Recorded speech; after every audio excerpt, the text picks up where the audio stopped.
Silvina Freire es una periodista cultural muy importante, escribe para Página 12 desde hace muchos años ya, ¿verdad? Y también muy cercana a Eve, ¿sí? Estuvo en el taller 2 años y bueno, fue muy importante también para la circulación de la obra de Eve, sobre todo al comienzo. Bueno, hola, buenas tardes. Estoy muy contenta de estar acá. Me gustaría que estuviera Eve, pero bueno, eso ya es la vida, diría. Está de otra manera, pero bueno. Me parece muy importante tanto digamos, los libros que están ahora reunidos, las novelas reunidas, los cuentos. Y voy a contar una anécdota de por qué es importante. Yo la conocí a Eve en febrero del 2004. Ella estaba participando en un homenaje por los 20 años de la muerte de Cortázar, que se hizo en Plaza Serrano. Yo recuerdo que estaba Juan Palomino, Leonor Benedetto, otros escritores, y cuando terminaron las actividades yo me acerqué a ella porque yo estaba estudiando el profesorado de castellano, literatura y latín en el Joaquín B. González, y la persona que me mencionó por primera vez a Eve Uvar fue Isabel Basalo. Yo todavía le debo a ella el encuentro con Eve, o sea, el encuentro previo a conocerla. Y yo tenía que aprobar la materia y tenía que presentar un trabajo y ella había propuesto una serie de autores. Daniel Moyano era uno, Eve era otro, y yo conseguí primero La Fábrica y... No, perdón, la novela El vuelo del tigre. Y La Fábrica y otros cuentos, un librito de Seal. Y de Eve no conseguía absolutamente nada. Esto es previo al 2004, esto es el año 2003. No conseguía, o sea, tenía 20 días, 25, un mes. Después conseguí. Lo primero que conseguí fue Moyano, entonces trabajé sobre Moyano y seguía buscando. Lo mío con Eve fue una pesquisa. Estuve varios meses, el primer libro que encontré fue Guiando la hiedra de Seymour, y mi novio de entonces se puso también a colaborar en la pesquisa. Éramos como dos buscadores de libros de Eve. Un día en Plaza Italia encontró él La elevación de Maruja. Finito, la tapa negra oscura y las letras blancas. Fondo negro y las letras blancas, La elevación de Maruja. Vino todo contento. Era como conseguir trofeos, conseguir los libros de Eve. Era muy difícil. Y no estoy hablando de hace 30 años atrás, estoy hablando de 15, 20 años redondeando, ¿no? Bueno, cuando yo la conocí ya había leído La elevación de Maruja y Guiando la hiedra. El budín esponjoso jamás lo encontré en su edición original. Y me puse a charlar con ella. Ella me contó que cuando le sobraban ejemplares los llevaba a las librerías de viejo para que pudieran circular algunos de sus libros. Y después ella al tiempo la volví a ver y me regaló Señorita. Pero lo que me llamó mucho la atención fue que estaban todos, ahí en un momento la llaman para hacer la foto y ella les hace como que sí, que va y se quedó hablando conmigo todo el tiempo. Bueno, yo a partir de eso empecé a hacer taller con ella y estuve más o menos 2 años. Y ese mismo año, en el 2004, pero en noviembre, salió Camilo Asciende y otros relatos por Interzona. Y yo creo que ahí fue como que empezó lentamente, Adriana Hidalgo del cielo a casa, ahí empezó lentamente el camino de revertir esta pesquisa, porque era muy difícil conseguir los libros de Eve. Era realmente un trabajito de hormiga de andar revolviendo. Por ejemplo, en el interín, antes de que yo empezara el taller, un día me alegré mucho porque estaba por Avenida de Mayo y en Librería de las Luces encontré La luz de un nuevo día de Seal.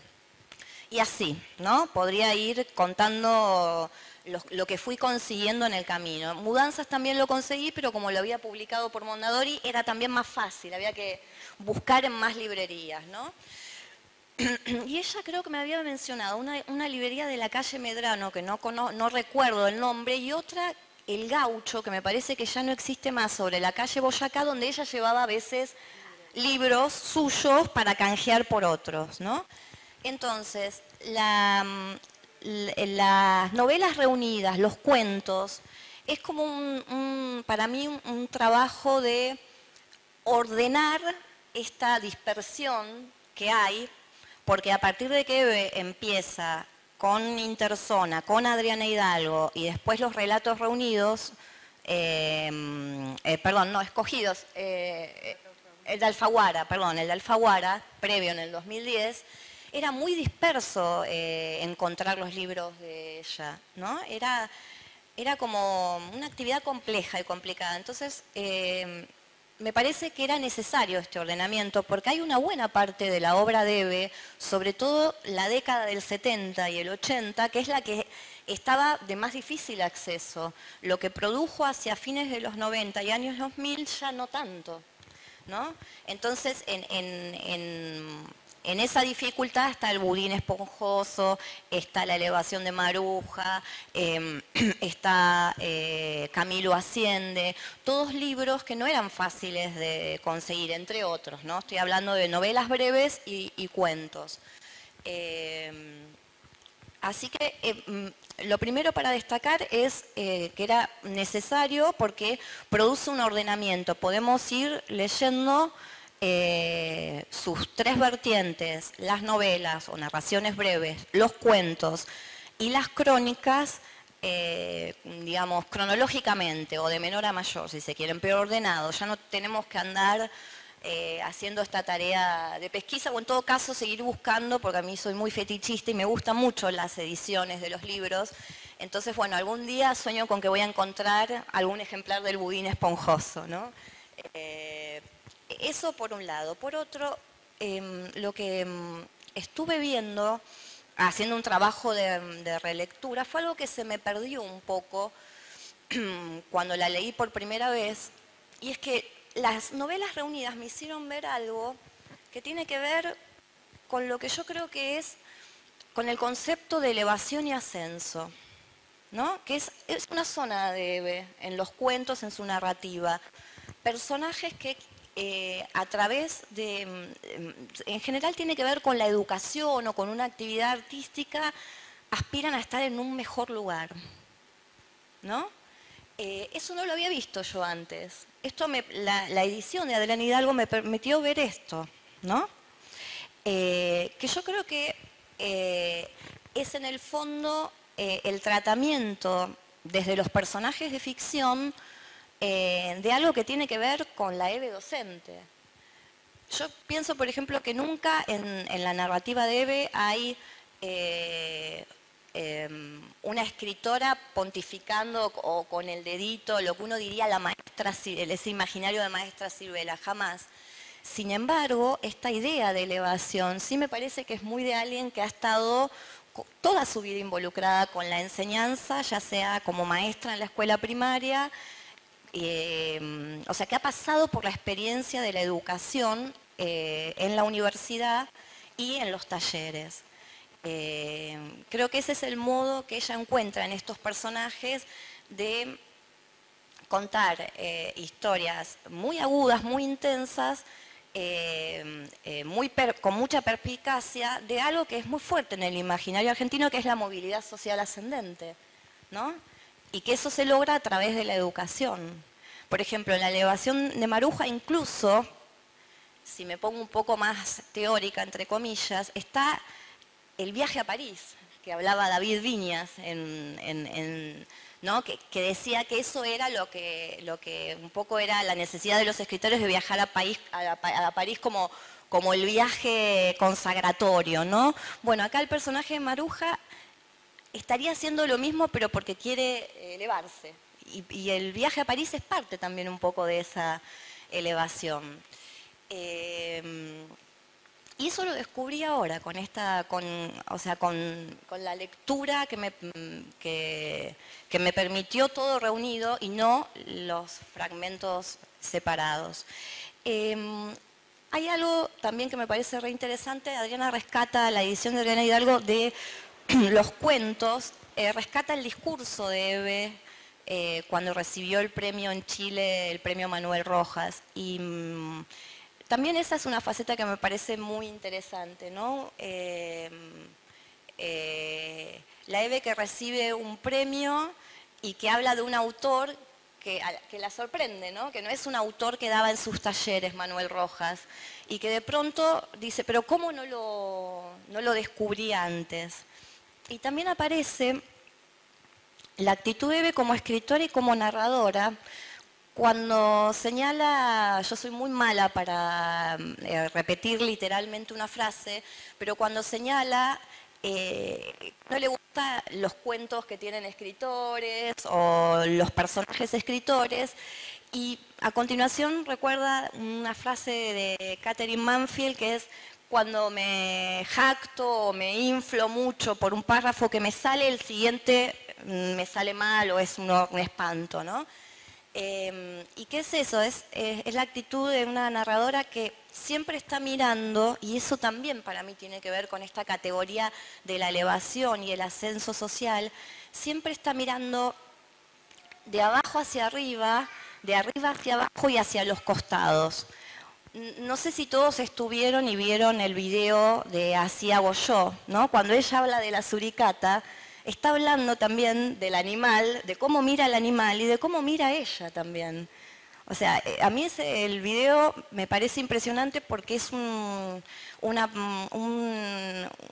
especie de ver la cabeza de Eve, es como una performance de Eve escribiendo, hablando y observando animales, ¿no?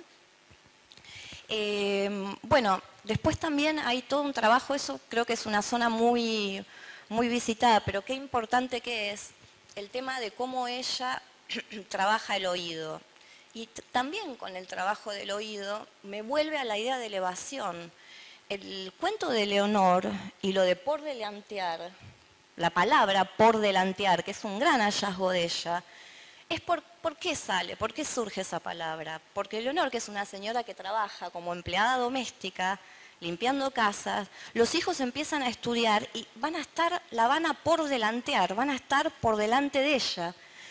Que es esa la idea, que la educación hace que las personas se superen y que sean mejores que los padres. Cosa que hoy en el siglo XXI eso está puesto en cuestión, ¿no? Y ahora hay sendos trabajos que demostrarían lo contrario, que no necesariamente hijos más educados que sus padres van a tener mejor vida.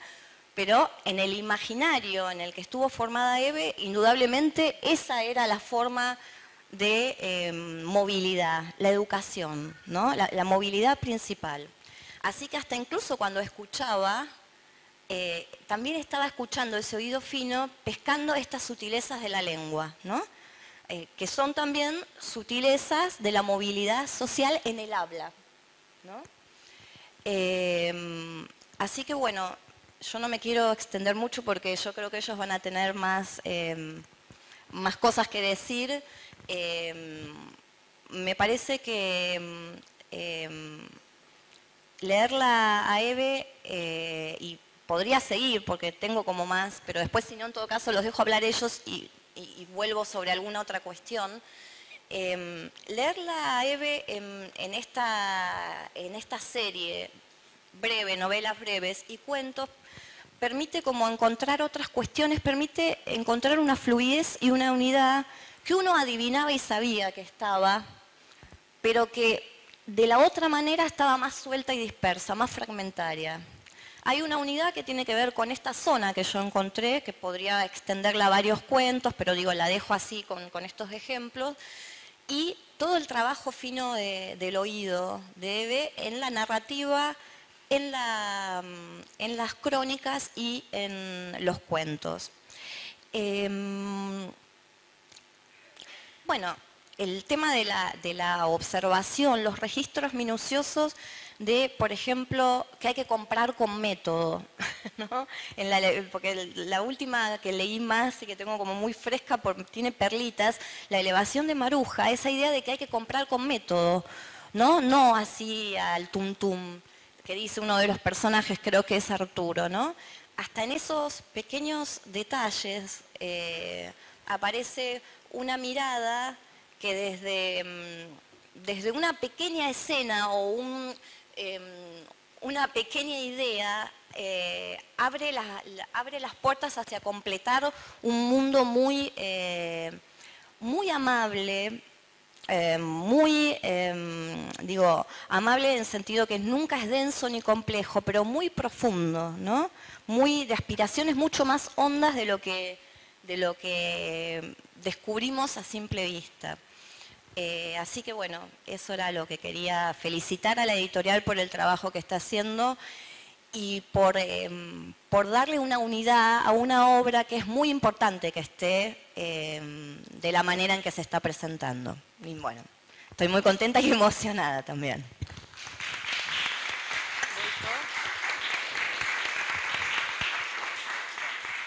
Vamos a hablar de las publicaciones que está haciendo Adrián Hidalgo, que ya ha hecho, de las obras completas y de 2 libros que están en proceso. Así que primero va a empezar Silvina Frier.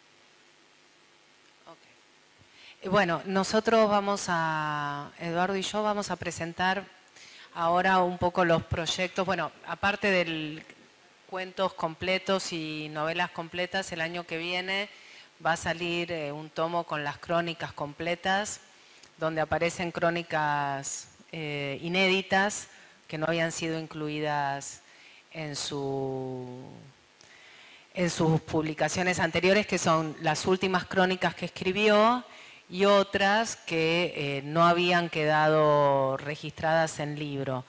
Un poco, Eduardo y yo el año pasado empezamos a desarmar la biblioteca de EVE y nos llevamos o empezamos a trabajar con los libros que estaban subrayados por EVE. Los otros quedaron guardados en cajas para ser llevados a la Biblioteca Nacional y empezamos a trabajar con los libros subrayados y también con los papeles de EVE. Encontramos, un día yo llegué al departamento, Eduardo ya estaba trabajando ahí y me dice, encontré una caja con papeles. Bueno, en esa caja con papeles había libretas, entonces todos los papeles que íbamos encontrando mientras desarmábamos la biblioteca iban a esa caja, ¿no? Y la caja, más o menos, no, esta no es.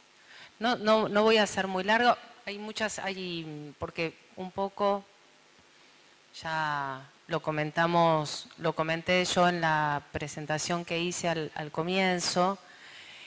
Pero bueno, como para que se den una idea de qué trabajo estamos haciendo, ¿no? Entonces llevamos los libros y llevamos las libretas, digo llevamos porque están en mi casa, y ahí es donde venimos trabajando desde hace un año.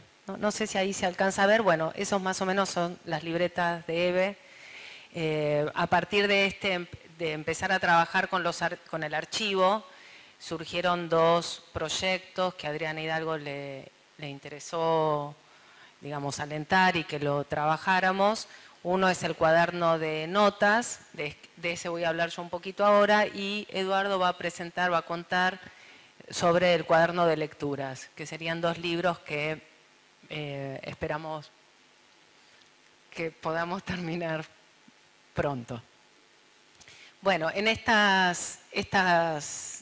caja de libretas incluye, como ven, materiales muy diversos, cuadernos de diferente tipo. Hay fundamentalmente cuadernos en los que están los manuscritos, pero no es que está toda la obra en manuscrito, sino que es bastante azaroso o por lo menos azaroso no sabemos nosotros por qué algunos los conservó o no, pero ella los tenía en una caja ordenadamente, no es que estaban dispersos, ¿no? Los tenía todos en una caja y encontramos también que ella tenía en una caja todas las publicaciones, o no sé si todas, pero muchas publicaciones que había hecho en periódicos, de pequeñas crónicas, de crónicas autobiográficas. Entonces, el proyecto en relación al cuaderno de notas, acá se ven más también la variedad, ¿no? A veces son agendas comunes, a veces, hoy yo hablé del que está ahí, del diccionario índice telefónico, que es un diccionario de alemán y diccionario enciclopédico griego. Luego este de aquí es un curso sobre viajes que dio, algunos son borradores de los cursos que daba. Entonces, bueno, la idea es, termino de escribir y digo cuál es la idea. Encontramos, por ejemplo, estos materiales que son muy viejos. Yo creo que eso es, el que dice el perro, creo que es uno de sus primeros cuentos publicados, ¿sí? También en esa caja, mezclado con la última libreta, y anotaciones como la que vemos ahí, que es algo de deporte en 1948, ¿no? Se lleva a cabo la carrera de Buenos Aires con Caracas, que une Buenos Aires con Caracas. Entonces, ese tipo de anotaciones fueron las que más, en principio, me acuerdo, el primer papelito que encontramos decía algo que era, lo voy a citar mal porque estoy un poco cansada ya, que era la imaginación, la imaginación llena los vacíos, es una colmadora de vacíos. Que a mí en ese momento cuando lo encontré, no, lo encontramos, nos emocionó mucho porque estábamos desarmando su biblioteca, era un momento muy conmovedor. Entonces yo lo sentí como una señal de, la imaginación, bueno, mirá qué frase. Después descubrimos que era de Simone Weil y era en realidad era una crítica a que la imaginación llenaba los vacíos, ¿no? Que los vacíos eran vacíos. Pero ese tipo de anotación a mí me hizo acordar al cuaderno de notas de Chekhov, que es un hermoso cuaderno, es un libro hermoso que sacó la compañía hace unos años, donde aparecen, digamos, textos muy, muy breves de anotaciones que hacía Chekhov, que a Eve le gustaba mucho, que no tiene que ver con la cosa autobiográfica, algo que no encontramos aquí, prácticamente no hay nada de la vida, digamos, en los papeles no hay diario, hoy estoy triste, me peleé me enamoré de... No, no encontramos nada de eso, son todos materiales de trabajo muy diversos o de cosas cotidianas muy ramplonas, podríamos decir. Y bueno, entonces pensamos en un cuaderno así, un cuaderno de notas a la usanza Chekhov, digamos, ¿no? O sea, que sean fragmentos breves que muestren, en realidad recién acá Silvina dijo que en el video vemos cómo funcionaba la cabeza de Eve, la cabeza creativa, y la idea, lo que nos gustaría lograr, es mostrar con esta diversidad de materiales cómo funcionaba la creatividad de Eve, ¿no? Más allá de, no estamos tanto buscando como afirmaciones o sentencias que digan que es un buen escritor o que no es ese tipo de búsqueda la que estamos haciendo, sino más bien de destellos que provoquen lo que ella provocaba, que era siempre ganas de escribir, ¿no? Y de descubrir cosas. Entonces, esta, por ejemplo, podría ser una anotación interesante. Hay que ver con qué se amalgama. Después, otra podría ser esta que yo leí, que por ejemplo está ahí al margen, que dice, me decían madrina y entendía madera, ¿no? Esa es como una exploración del lenguaje para un personaje, pero eso sería una linda nota, ¿no? Porque es como, qué sé yo, ¿no? Aparte de esto hay subrayados de textos, o sea, la idea sería mostrar en qué ponía la atención ella, ¿no? Tanto de la vida cotidiana, de las personas, o de textos, breves subrayados, ¿no? Por ejemplo, encontramos, hoy Eduardo dijo, y con mucha razón, que a Sarmiento no le interesaba a Eve, pero hay un libro que sí encontramos en su biblioteca, que es Carapachay.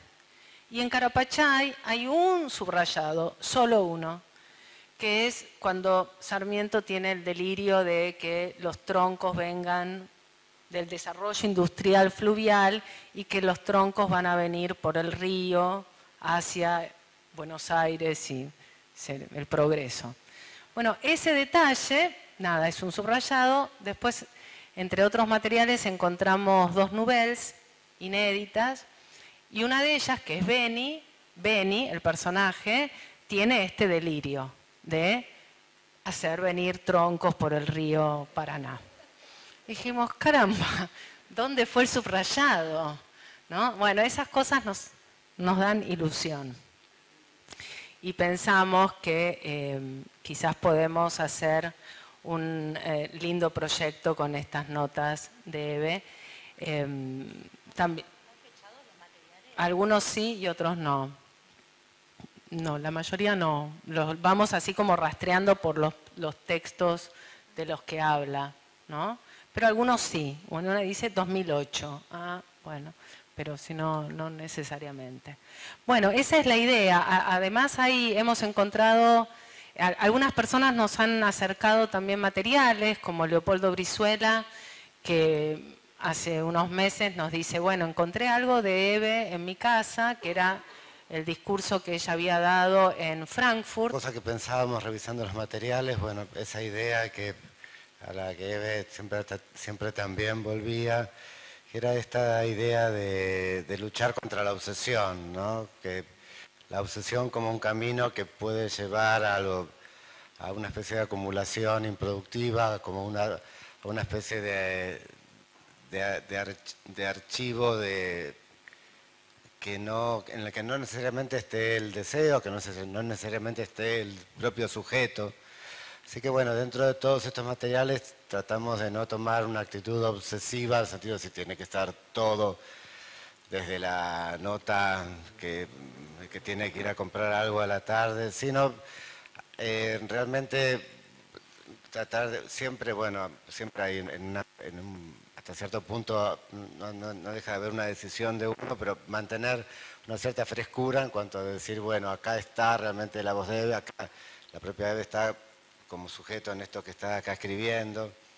Por ejemplo, no tiene sentido textos que son cuentos ya publicados con una pequeña variación de un párrafo corregido, o sea, pero sí, por ejemplo, hay notas, hay apuntes para sus clases y por ejemplo, para las clases de filosofía, en que de golpe en el medio de lo que está leyendo de uno de los autores que tenía que dar en la materia de filosofía que daba con la cátedra de Tomás Abraham, de golpe de los trágicos griegos aparecen frases que conectan, no sé, el mito de Casandra con algo que le pasa a un personaje de alguno de sus propios cuentos.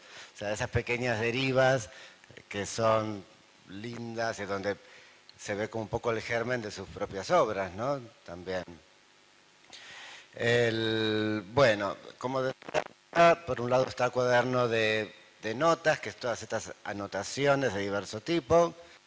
Y pensamos también hacer otro libro que se llama el Cuaderno de Lecturas, un poco jugando con el espejo.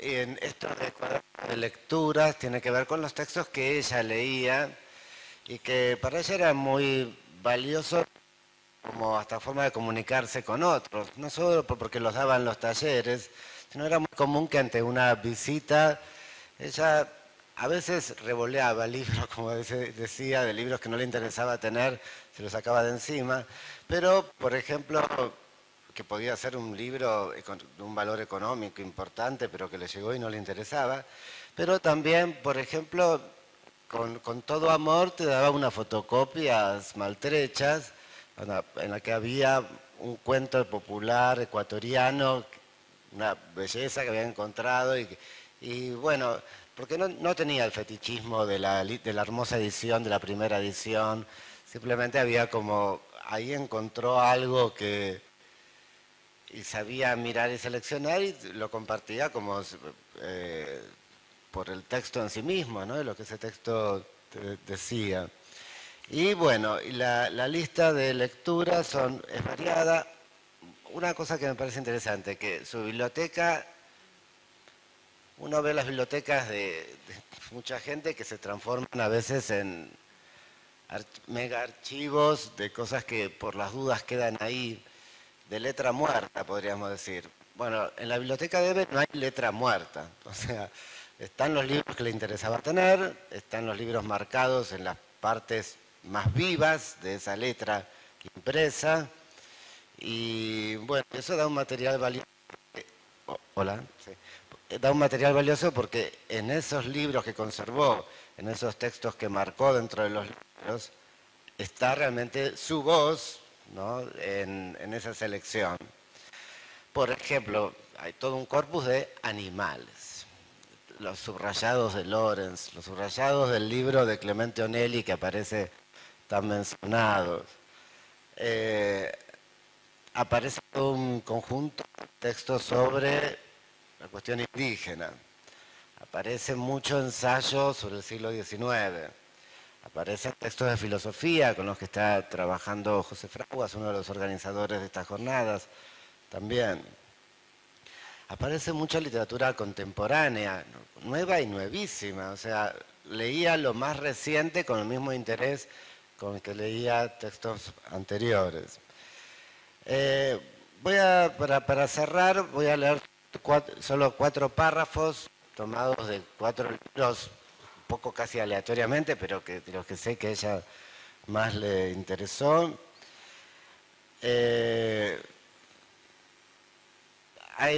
Mencioné más de una vez a Alberdi. Y hay un texto que ella marcó muchísimo de Alberdi, que es un texto de Alberdi sobre Tucumán. Saben que Alberdi es tucumano, a pesar de su destino más nacional. Y marcó muchísimo un texto de Alberdi que me parece que habla también de algunos elementos de la escritura de Eve. Como uno no pensaría a Alberdi como... Lo pensaría más como aportando ideas sobre lo latinoamericano que a ella le importaban, pero también había otras cosas. Esto es un texto que ella tiene muy marcado, que se llama Memoria descriptiva del Tucumán, de Alberdi. Voy al segundo párrafo. Dice, se me dirá que este escrito es inútil porque no trata más que de bellezas. O sea, Alberdi va a hablar de las bellezas de Tucumán. Se me dirá que este escrito es inútil porque no trata más que de bellezas. Yo creo que un país no es pobre con solo ser bello y que la historia de su belleza, en consecuencia, no puede ser insignificante. Estoy cierto, por otra parte, que semejante objeción no me será propuesta por hombres como Buffon, Cabanilles, Humboldt y Bonpland, el propio Bonpland que ella... Un naturalista que vivió en Paraguay, sobre el que ella quería, incluso decía que hubiera querido escribir. Semejante objeción no me será propuesta por ninguno de estos hombres que jamás pudieron ver separado el conocimiento de la fisonomía de la naturaleza en diferentes regiones de la historia de la humanidad y de la civilización. Se me objetará también que yo no veo en Tucumán más que hermosuras. Contestaré que yo no he querido ver otra cosa. Sé que Tucumán, como los objetos más hermosos, no carece de lados imperfectos, pero dejo a sus enemigos el cuidado de retratarlos. No sostendré que sus cuadros serán inexactos, pero no se concluirá de ello que los míos no son ciertos. Bueno, me parece que el modo de... este texto, yo en realidad no tengo la edición de ella, sino una edición mía, que lo tenía marcadísimo, por ejemplo, en esta actitud mirada hacia la naturaleza y los sujetos y el amor por ellos, se ve muy claramente. Bueno, otra etapa que también le interesaba mucho, la migración, las inmigraciones. Como bien decía Silvina, este interés por el progreso, o sea, en Avet había, por ejemplo, así como había una valorización fuerte de la cultura indígena, no había conflicto en ella en absoluto entre la idea de culturas originarias y progreso, ¿no? Por ejemplo, una de las cosas que queda casi gracioso, que uno encuentra todo el tiempo en su biblioteca, es cómo le fascinaba la actitud hacia el comercio de los indígenas, que parece bastante prosaico. Pero, por ejemplo, decía cómo los tehuelches sabían comerciar con Buenos Aires, con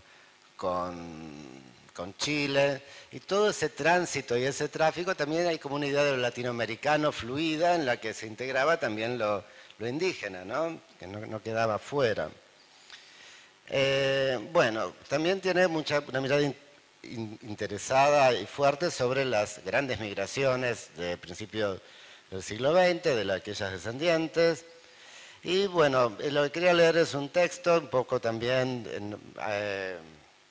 un pequeño guiño acá a Alejandra Costamagna, que fue la escritora chilena que leyó en la mesa de ayer y que acaba de publicar una novela en que ella reproduce, también trata sobre la cuestión de la migración y que hay un libro al que accedió como yo a través de EVE, que es el Manual del Emigrante Italiano, un manual que se les daba a los italianos acá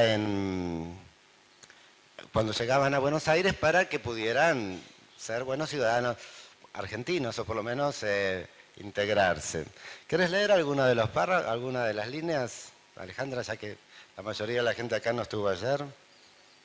Son solamente un párrafo, son 15 líneas. Bueno, gracias por esta... es casi una performance esto. Pero yo, claro, tuve este librito que tengo ahora en las manos. Eve fue muy generosa y me lo entregó para que me lo llevara a Chile.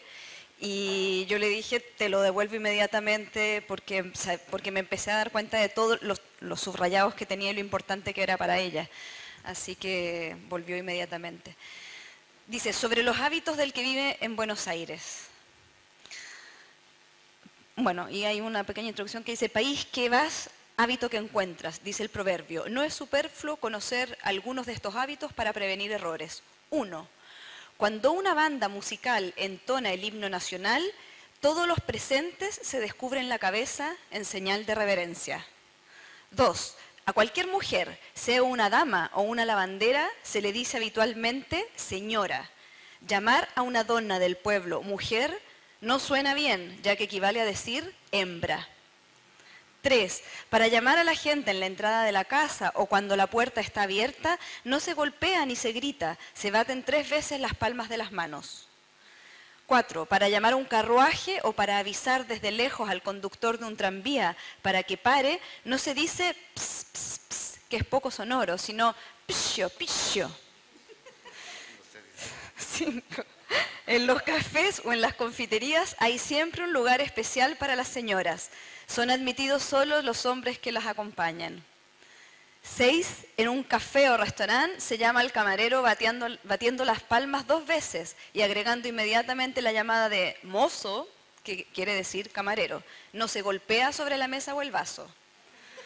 7. En la platea de teatros y cines no está permitido ni siquiera a las mujeres llevar el sombrero puesto, ya que se impediría a los otros ver la escena. 8. No se fuma ni en los tranvías ni en la plataforma. El aviso está prohibido salivar significa vietato sputare. 9. Para pedir socorro a un policía, vigilante, que es también un guardia de ciudad, para los casos urgentes de incendio, robo, heridas, violencia, etc., se silba con un pito de plomo que muchos acostumbran llevar en el bolsillo. Y 10. Por la calle no se camina fuera de la vereda. De hacerlo, recibiría el calificativo de atorrante, que equivale a decir mendigo. Gracias. No, vuelvo para allá. Bueno, ¿quieres sentarte acá? Bueno, y como última subrayado, digo, del mismo modo subrayaba cosas absolutamente recientes que le llegaban. Un libro de una persona que fue alumna suya, que es Coco Muro, una pena que no está acá, pero ayer estuvo en las jornadas. Tiene un libro, le alcanzó a Eve un libro que había sacado, que son 10 razones por las cuales usted debe leer este libro. Bueno, y ahí es un listado, tenía como un disfrute por la cosa del listado también, ¿no? Como conectado con los inventarios, ¿no? Cosas decepcionantes. Bueno, y el texto se va armando, hay lista de cosas decepcionantes, señales de que te estás poniendo grande, situaciones incómodas. Voy a leer los que ella subrayó. Cosas decepcionantes. hay una serie de cosas que no marca. El café de los ómnibus de larga distancia. Señales de que te estás poniendo grande. Ella marca, elegís los lugares a donde juntarte por el volumen de la música. Cosas que nos pasan a todos. Ella marca, no compartimos el entusiasmo por las fotos de los hijos o mascotas ajenas. Servicios de los que uno debe desconfiar. Un cirujano bohemio. Eso parece una Eve misma, ¿no? Un cajero de supermercado chino que te indica dónde queda una calle. Bueno, un filósofo que se llama a sí mismo filósofo. Las actividades más postergables. Hay toda una serie, ella elige descongelar la heladera. De los inventarios de excusas para llegar tarde al trabajo. Creíste que era sábado, es la que marca, no sé.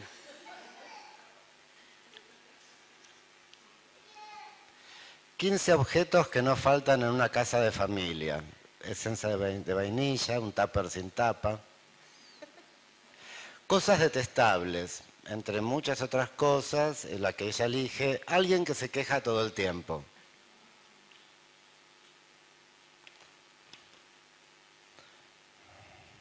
Efectos colaterales de las separaciones. Cuando volvés a tu casa, todo está en el mismo lugar en el que lo dejaste. El que uno lee cosas de ella, por ejemplo, hasta en sus crónicas menciona cómo en los viajes, para ella le importaba cómo encontraba hasta la casa o la intervención de la gente que cuida la casa, ¿no? Motivos de ruptura de una pareja. Ella elige el timbre de voz. Cosas que no van a desaparecer jamás. Elige los que se creen artistas, que es casi un tópico en su literatura. Los que le creen a los que se creen artistas. Los peluqueros que no aceptan sus errores. Frases comunes que no llegan a ser refrán. Hagamos algo uno de estos días. Cosas sobre Córdoba que los porteños no saben. Es una lista bastante larga, es cordobesa la autora. Ella solo lo único que hace es marcar la palabra criollitos, porque por la particularidad simplemente de la palabra. Que el café con leche van con criollitos, lo que subraya la palabra criollitos. Conversaciones frecuentes en un taxi, ahí se entusiasma porque es un tema que a ella le interesaba. Lo sucia que está la ciudad, que esto con los milicos no pasaba. Lugares de comunes, el síntoma de depresión un domingo, que lo vimos en el video de la cebra. Maneras de perder el tiempo. Separar ropa de invierno de la de verano. Bueno, y sigue. A lo que voy es que, en realidad, más allá de que está más amable a medida que avanza las jornadas, la cosa más breve, esta cosa de, bueno, de estas lecturas que van del siglo XIX a XX, en el caso de las locales, y cierto eje que aparece y que se conecta con sus concretas, con su escritura y su sensibilidad lectora y literaria, ¿no? Bueno, tenemos una serie de videos de distintas personas que dejaron testimonios sobre sobre su acceso a la obra de Eve, leyeron una parte. Es un material muy lindo que fue editado en la Universidad de General Sarmiento muy bien. Un material que vale la pena ver y que nos quedemos, pero que no vamos a mostrar porque no hay mucho tiempo. Lo que vamos a hacer es hacer una breve selección. Se nos fue la mano en cuanto a la cantidad, no es por la hora tampoco. Vamos a mostrar 2 o 3 solamente y un último video que había filmado María Baccarini, que está acá presente, que conecta con lo que estamos acá hablando porque tiene que ver con los subrayados de Eve. María Baccarini escribió una tesis sobre Eve, fue amiga personal, y Eve le dio uno de los libros subrayados de Natalia Ginsburg, y que ya va a comentar porque aparece como un pequeño núcleo de es una de sus lecturas privilegiadas de los últimos años. Así que bueno, vamos a mostrar dos o tres de estos testimonios y este último breve de María y pasamos al brindis. ¿Están? ¿Alguno de los... Comento un poquito a qué cosas concretas se refiere Ginsburg sobre la escritura. Y se refiere básicamente a los estados de ánimo en que se escribe.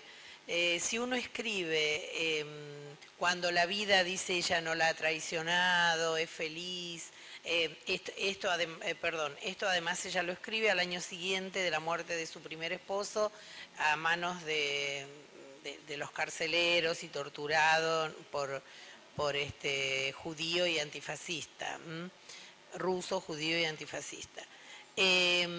Entonces, una de las cosas interesantes dice, cuando somos felices nos sentimos más fríos, más lúcidos y distanciados de nuestra realidad. Lo que nos falta entonces, cuando somos felices, con esa felicidad especial, sin lágrimas, sin angustia y sin miedo, lo que nos falta entonces es una relación íntima y tierna con nuestros personajes, con los lugares y las cosas que contamos. Lo que nos falta es la caridad, dice Natalia Ginsburg. Y dice, aparentemente somos mucho más generosos en el sentido de que encontramos siempre la fuerza para interesarnos por los demás, para prodigar a los demás nuestros cuidados. No nos ocupamos tanto de nosotros mismos porque no tenemos necesidad de nada. Pero ese interés nuestro por los demás, tan despojado de ternura, no capta sino unos pocos aspectos bastante exteriores de su persona.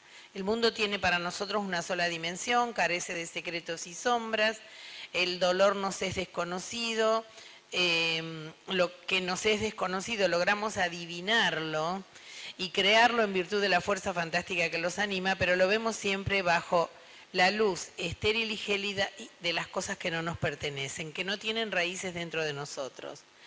Bueno, esto es muy interesante porque yo creo que la idea del distanciamiento de su propio ser, de su propia persona en Eve, al escribir es muy importante. Es una de las cosas que ella siempre ha remarcado. Cómo uno puede tener una mirada, pero completamente sobre el personaje, ya no desde lo interior de uno, porque si no nos pasan estas cosas. Y ojo, también, dice Natalia Ginsburg, también en el dolor hay peligro, porque dice, hay un peligro en el dolor así como hay un peligro en la felicidad, respecto a las cosas que escribimos. Porque la belleza poética es un conjunto de crueldad, de soberbia, de ironía, de ternura carnal, de fantasía y de memoria, de claridad y de oscuridad. Y si no conseguimos obtener todo eso junto, nuestro resultado es pobre, precario y escasamente vital. Bueno, también dice en mi vida, después finalmente ella cierra diciendo lo que es realmente el hecho de escribir independientemente de que uno esté triste o desdichado, sea triste o desdichado. Dice, ahora bien, cuidado, no es que uno pueda esperar consolarse de su tristeza escribiendo. Uno no puede abrigar la ilusión de que el propio oficio lo acaricie y lo acune.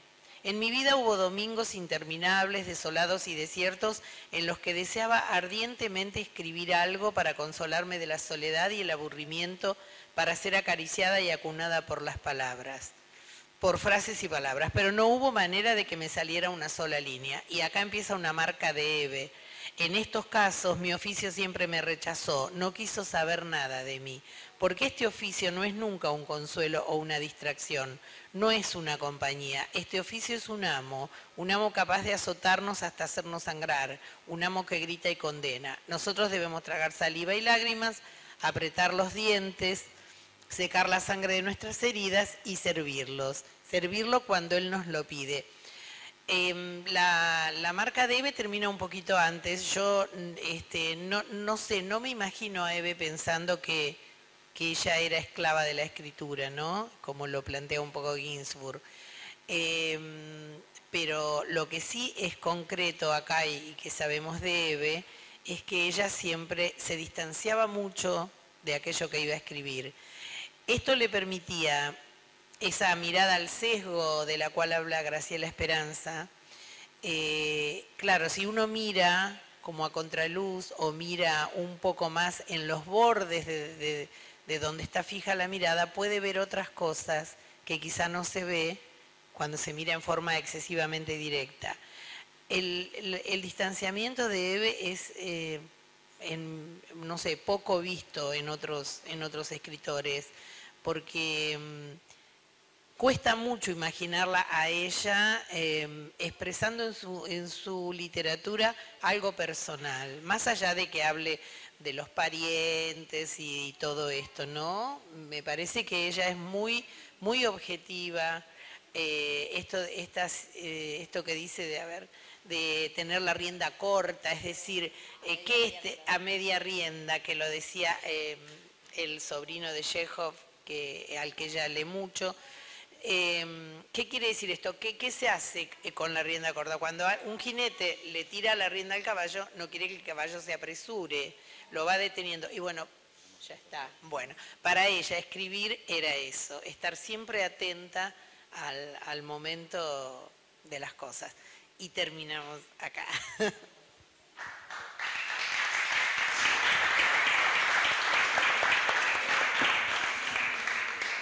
Bueno, muchas gracias a todos. Nos pidieron acá que termináramos así rápido para poder hacer el brindis y también la gente de la propia institución tiene que irse.